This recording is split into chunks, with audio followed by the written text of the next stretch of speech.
if I wanted to make $100,000 on each deal I do, for example, what kind of size acreage should I be looking for? Well, let's do the math. If you want to make $100,000 on a transaction, and let's say you were going to charge $1,000 a lot, well, you want to find lot deals that are 100 lots big. So you go out there and find a buyer that wants to buy 100 lots or more, right? Plenty of them out there. And then you go and talk to landowners that can accomplish putting 100 lots on their subdivision, right?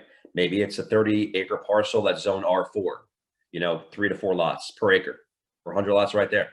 That makes sense. And I guess it does also depend on the area and everything else, but it depends on what you want to charge. If you want to charge $2,500 a lot, then you got to basically find a 50-lot subdivision. And depending on the zoning, that could be 7 acres if it's high density, right? It really just depends on how you're valuing your time and your energy and your value, what you're bringing to the table and what your buyers are willing to pay you for. If I was going to give anyone some real advice, is there's no rules to this thing. I work in this thing called the off market, and the off market is the most terrifying and beautiful place in the world where no one's written the rules for you.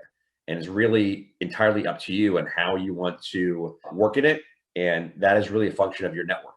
It's a function of who you know, how they see you, how the value is perceived that you bring to the table. And if you can do it well, you can make a lot of money doing something that you pick and you choose. This is my specialty. Here's the value I'm going to bring. And all I got to do is explain to people what I'm doing.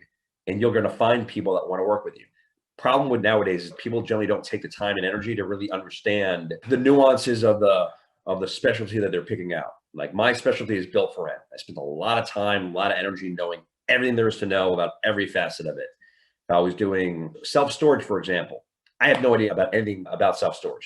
If I was doing self-storage, I'd learn everything there is to know about every facet of self-storage, and I talk about it and I learn about it, or any facet of real estate, whether it's industrial or anything.